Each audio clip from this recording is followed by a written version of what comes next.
Chapter 275 pound পরিবার।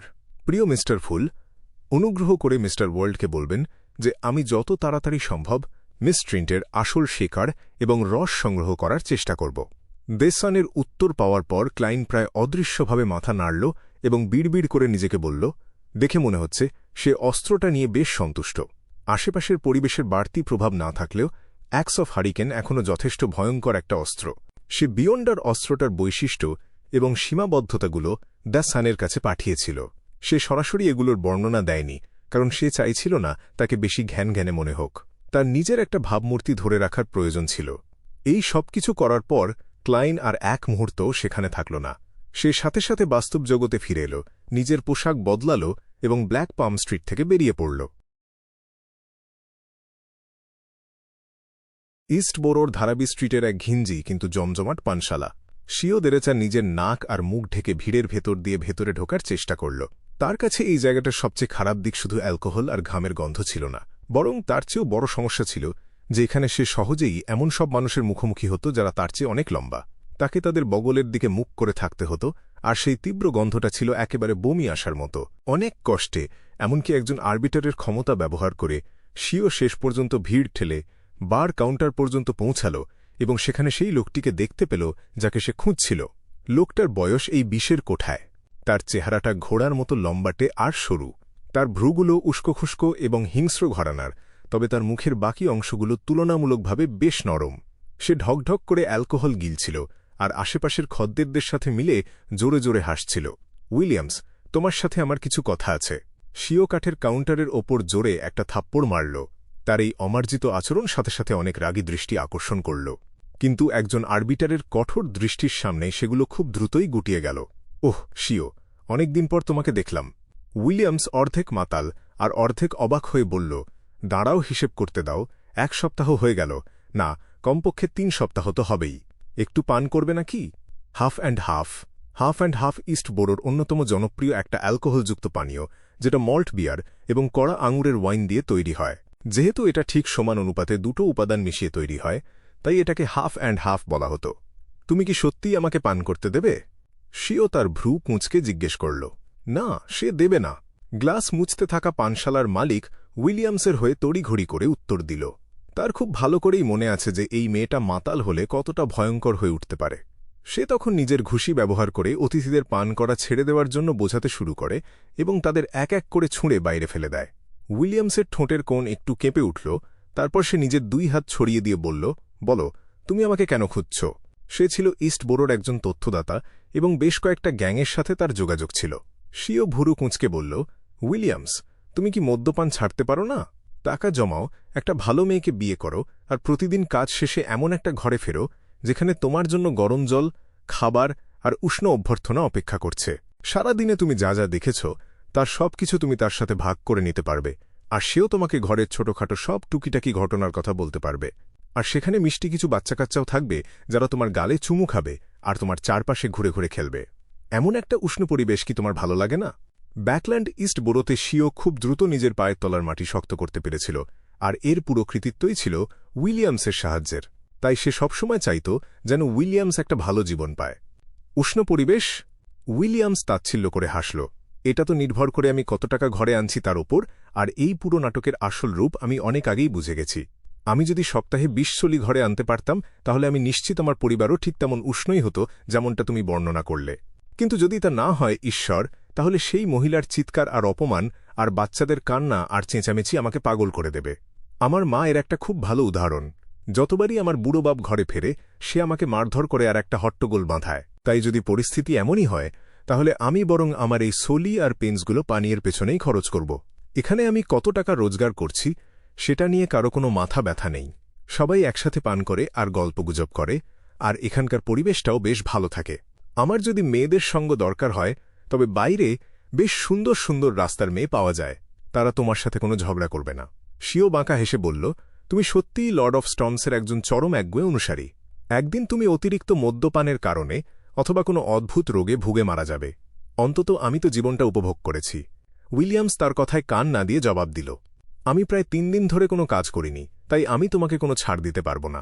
শিও তাকে আর বোঝানোর চেষ্টা করল না। সে তার ছোট উস্কো খুস্কো সোনালি চুলে হাত বোলাল এবং অড্রে হল এর দেওয়া লেনেভুসের আঁকা ছবিটা তার দিকে বাড়িয়ে দিল। এই লোকটার ওপর নজর রাখতে আমাকে একটু সাহায্য করো। যত তাড়াতাড়ি সম্ভব একে খুঁজে বের করো। এখানে তার কয়েকটা ভিন্ন ভিন্ন ছবি আছে। উইলিয়ামস তার মাতাল ঘোরের মধ্যেই কাগজের টুকরোটা মেলে ধরল এবং একবার চোখ বুলিয়ে নিয়ে একটা বিরক্তির শব্দ করল। একে দেখতে তো একদম সাধারণ মানুষের মতো, আর ইস্ট বোরোতে তো মানুষের অভাব নেই। এখানে যে কোনো মুহূর্তে মানুষ মারা যায়, কেউ কেউ ছেড়ে চলে যায়, কেউ নতুন আসে, আর অনেকে ভবঘুরে হয়ে যায়। একে খুঁজে বের করা বেশ কঠিন হবে। সোজা কথায় এর দিকে নজর রাখার ব্যাপারে আমাকে সাহায্য করো। সিও একটা 5 শলির নোট বের করে তার হাতে গুঁজে দিল। তার মতো দেখতে কাউকে পেলে আমাকে সাথে সাথে খবর দেবে। এই নাও কিছু বিয়ারের টাকা। তুমি যদি ছবির এই লোকটাকে খুঁজে বের করতে পারো তাহলে আমি তোমাকে আরও 10 পাউন্ড দেব। 10 পাউন্ড? উইলিয়ামস শিস দিয়ে উঠল। সিও, তুমি কবে থেকে এত দয়ালু হয়ে গেলে? নাকি এই লোকটার দাম এর চেয়েও বেশি? ওর মাথার দাম এতটাই, খবর দিতে পারলে 10 পাউন্ড। সিও এমন ভান করল যেন সে পানশালার চারপাশটা দেখছে, তারপর উত্তর দিল, এই ব্যাপারটা ভুলে যেও না, আমি কয়েকদিন পর আবার আসব। সে এর মধ্যেই ইস্টবোরোর প্রায় অর্ধেকটা চষে ফেলেছে। তার চেনা গ্যাং লিডার আর তথ্যদাতাদের সবাইকে সে এই কাজটা দিয়েছে, আর বেশ কয়েক পাউন্ড অগ্রিমও দিয়ে ফেলেছে। যে কোনো একজন সফল হলেই আমি আমার সব টাকা উসুল করে নিতে পারব। পুরোটাই আমার লাভ। সিও মনে মনে নিজেকে উৎসাহ দিল এবং নিজের নাক মুখ ঢেকে পানশালা থেকে বেরিয়ে এল। ঠিক সেই মুহূর্তে কয়েকজন মাতালের মাঝে একটু ঝামেলার কারণে পানশালার পরিবেশটা ধীরে ধীরে বিশৃঙ্খল হয়ে উঠতে শুরু করল। সিও চরম বিরক্তি নিয়ে সেদিকে তাকাল, তারপর গলা চড়িয়ে চিৎকার করে উঠল, থামো! পুরো পানশালা জুড়ে একটা কর্তৃত্বের সুর প্রতিধ্বনিত হল। মনে হল মাতালগুলো যেন তাদের জমের দেখা পেয়েছে। তারা তড়িঘড়ি করে যে যার জায়গায় বসে পড়ল। তাদের মধ্যে কেউ কেউ আবার নিজের মাথা দুহাতে জড়িয়ে ধরে মাটিতে উবু হয়ে বসে পড়ল। উফ, আমি যে কবে শেরিফ হিসেবে প্রমোশন পাব! সিও একটা দীর্ঘশ্বাস ফেলল। তার ভেতরে একই সাথে একটা তৃপ্তি এবং একটা প্রতীক্ষার অনুভূতি কাজ করছিল।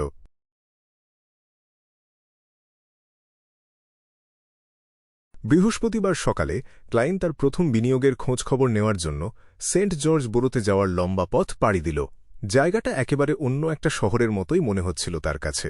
তার দেওয়া শেষ বকশিস আর রোজেল গুস্তাভ এর পাণ্ডুলিপির আবিষ্কারের পর থেকে লেপার্ড তার সাইকেল প্রজেক্টে খুব দ্রুত এগোচ্ছিল।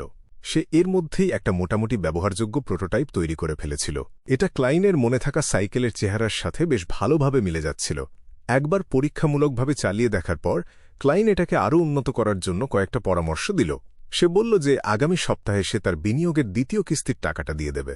পাশাপাশি সে খুব দ্রুত আরও নতুন বিনিয়োগকারীদের এই প্রজেক্টে নিয়ে আসার আশাও প্রকাশ করল, যাতে প্রজেক্টটা এবার ইন্ডাস্ট্রিয়াল পর্যায়ে প্রবেশ করতে পারে। একটাই মাত্র সমস্যা ছিল।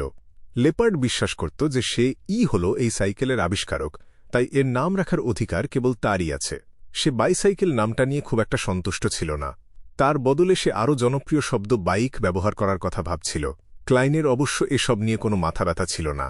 দুপুরে সে 15 মিন্স্ক স্ট্রিটে ফিরে এল, কিন্তু নিজের হ্যাটটা খোলার আগেই সে পরপর কয়েকটা কাল্পনিক প্রার্থনার স্বর শুনতে পেল। Miss justice! সে এত তাড়াতাড়ি সেই দুর্দশাগ্রস্ত অভিজাতদের তথ্য জোগাড় করে ফেলেছে। ক্লাইন যখন এসব নিয়ে ভাবছিল তখনই সে বসার ঘর পেরিয়ে দোতলার দিকে যাওয়ার প্রস্তুতি নিচ্ছিল। ঠিক সেই মুহূর্তে সে দরজার বেল বাজার শব্দ পেল। দরজা খুলতেই সে জুলিয়ানকে দেখতে পেল, যে কিনা পাশের বাড়ির সামারদের কাজের মেয়ে। মিস্টার মোরেত্তি, মিস সামার আপনাকে আগামী রবিবারের দুপুরের খাবারে আমন্ত্রণ জানিয়েছেন। কাজের মেয়েটা এমনভাবে কথা বলছিল যেন সে মুখস্থ করা কোনো কবিতা আবৃত্তি করছে। সেখানে আমাদের অনেক প্রতিবেশীরাও উপস্থিত থাকবেন।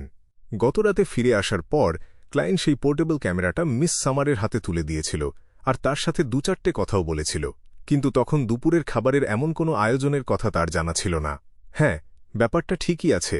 ম্যাগাজিনের কথা অনুযায়ী মধ্যবিত্তরা কখনো কাউকে সশরীরে গিয়ে কোনো অনুষ্ঠানে আমন্ত্রণ জানায় না। তার বদলে তারা নিয়ম মেনে নিজেদের চাকর বা কাজের মেয়েদের দিয়ে নিমন্ত্রণ পাঠায়। এটা ঠিক মিস সামারের স্টাইলের সাথেই যায়। ক্লাইন প্রথমে একটু অবাক হলেও পরক্ষণেই পুরো ব্যাপারটা বুঝতে পারল। তাই সে রবিবার ঠিক সময়ে উপস্থিত থাকার কথা দিল। বিনে পয়সায় দুপুরের খাবার খেতে কে না চায়? আর মিস্টার এবং মিস সামার মানুষ হিসেবে খুব একটা খারাপ নয়। যতক্ষণ না পর্যন্ত তাদের এই লোক দেখানো স্বভাবটা তোমার বিরক্তির কারণ হচ্ছে, ততক্ষণ তাদের সাথে মানিয়ে নেওয়া খুব একটা কঠিন কিছু না। ক্লাইন মনে মনে কথাগুলো যোগ করে নিল। সে জুলিয়ানকে চলে যেতে দেখল। দরজাটা বন্ধ করে সে সিঁড়ির দিকে পা বাড়াল। তার চোখ একবার একটু অগোছালো বসার ঘর, খাবার ঘর আর রান্নাঘরের ওপর দিয়ে ঘুরে এলো। কয়েকদিন হয়ে গেল আমি ঘরদোর পরিষ্কার করিনি।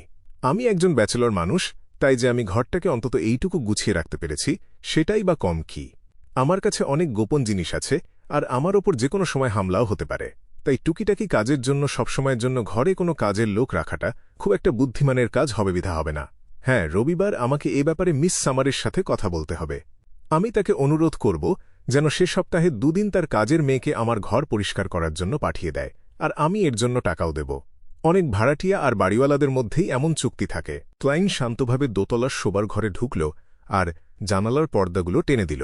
কুয়াশার জগতে প্রবেশ করার পর সে দেখল যে প্রার্থনাটা সত্যিই মিস জাস্টিসের কাছ থেকেই এসেছিল। নীল রক্তের এই অভিজাত মেয়েটি একটা পিয়ানোর টুলে বসেছিল, আর তার হাত দুটো ছিল পিয়ানোর রিডগুলোর ওপর। সে পিয়ানো বাজাচ্ছিল না, বরং সে ফিসফিস করে সেই মিস্টার ফুলের সম্মানসূচক নাম জপ করছিল, যিনি এই যুগের নন। আমি দুর্দশাগ্রস্ত অভিজাতদের ব্যাপারে সব তথ্য জোগাড় করেছি। আমি একটা আত্মত্যাগের আচার পালন করার অনুমতি চাইছি, আর এই তথ্যগুলো মিস্টার ওয়ার্ল্ডের কাছে পৌঁছে দেওয়ার জন্য আপনার সাহায্য প্রার্থনা করছি। বেশ তাড়াতাড়ি কাজটা করেছে, ঠিক যেমনটা একজন পেশাদার মানুষের কাছে আশা করা যায়। ক্লাইন সাথে সাথেই তার প্রার্থনার উত্তর দিল। অড্রে হল যে কিনা এইমাত্র royal court of arms office আর এই বিষয়ের বিশেষজ্ঞদের কাছ থেকে ফিরে এসেছে। সে একটু অনভিজ্ঞতার সাথেই তার আত্মত্যাগের আচারটা সম্পন্ন করল। সে সেই মোটা পাণ্ডুলিপিটা কাল্পনিক দরজার ভেতর ছুঁড়ে দিল। আমি এটা দ্য ওয়ার্ল্ডের কাছে পৌঁছে দেব। ক্লাইনের গলার স্বর ছিল একেবারে নিরাসক্ত। সে সাথে সাথেই যোগাযোগ বিচ্ছিন্ন করে দিল। এবার বাস্তব জগতে ফিরে যাওয়ার জন্য তার কোনো তাড়াহুড়ো ছিল না, বরং সে পাণ্ডুলিপির পাতা উল্টে পাউন্ড পরিবারের সাথে সম্পর্কিত অংশটা খুঁজে বের করল। পাউন্ড পরিবার সত্যি battle of the violated oath থেকে ভিসকাউন্ট উপাধি অর্জন করেছিল। এরপর থেকে তারা রাজ পরিবারের প্রতি চরম অনুগত ছিল, আর সেনাবাহিনীতে এবং নিজেদের জমিদারিতে তাদের বেশ ভালোই ক্ষমতা ছিল। তবে 32 বছর আগে এই পরিবারের 2 জন উত্তরাধিকারী একের পর এক গুরুতর অসুখে ভুগে মারা যায়। সেই সময় পুরনো ভিসকাউন্টের কোনো উপায় না থাকায় তাকে অনেক দূরের এক আত্মীয়ের সন্তানকে নিজের বাড়িতে নিয়ে আসতে হয়। এর কিছুদিন পরই সেই পুরনো ভিসকাউন্ট মারা যায়। যেহেতু বাচ্চাটা তখনও বেশ ছোট ছিল, তাই চাকর বাকরদের প্রলোভন আর উস্কানিতে পড়ে সে বাড়ির বাটলারকে বদলে ফেলে এবং একজন বকে যাওয়া তরুণের মতো জীবনযাপন শুরু করে। মাত্র 8 বছরের মধ্যেই সে তার সম্পত্তির বেশিরভাগ অংশ হারিয়ে ফেলে এবং তার পদমর্যাদা কমে ব্যারন হয়ে যায়। এমনকি ব্যাকল্যান্ডে থাকা তাদের পরিবারের বাড়িটাও বিক্রি হয়ে যায়। পরবর্তী বছরগুলোতে তার উপাধি আরও এক ধাপ নিচে নেমে ব্যারনেটে পরিণত হয়। গুরুতর অসুখে মারা গিয়েছিল। তাদের লাশগুলো হয়তো এখন আর কোথাও খুঁজে পাওয়া যাবে না। সেই লাশগুলো হয়তো মাটির নিচের ওই কাঠামোর সবচেয়ে ভেতরের ঘরে ওই রক্তমাখা দরজার বাইরেই পড়ে আছে। পুরনো ভিসকাউন্ট নিশ্চয় ইচ্ছে করেই পুরো ব্যাপারটা লুকিয়ে রেখেছিলেন, যাতে রাজপরিবার, সেনাবাহিনী বা গির্জাগুলো এই ব্যাপারে কোনো তদন্ত করতে না পারে। সবকিছু দেখে মনে হচ্ছে পাউন্ড পরিবার আজ থেকে প্রায় 30 বছর আগে 4th ইপকের ওই মাটির নিচের কাঠামোটা আবিষ্কার করেছিল। হয়তো ওই মাটির নিচের গোপন দরজাটা তারাই তৈরি করেছিল। কিন্তু ওই ঘরে তো 2টোর বেশি লাশ আছে। তাহলে কি প্রাচীন যুগেও অন্য কেউ জায়গাটা পর্যবেক্ষণ করার জন্য ভেতরে ঢুকেছিল? যাই হোক, আমাকে ব্যারনেট পাউন্ডের সাথে এমনভাবে কথা বলতে হবে যাতে আমার পরিচয় কোনোভাবেই ফাঁস না হয়। ক্লাইন তার ভাবনা থামাল এবং পাণ্ডুলিপির শেষ অনুচ্ছেদের দিকে তাকাল। সেখানে সে ঠিক সেটাই দেখতে পেল যা সে খুঁজছিল। লেখা ছিল, ব্যারনেট পাউন্ড বর্তমানে সিভিলাউ স্ট্রিট, এমপ্রেস ব্যুরোতে বসবাস করছেন।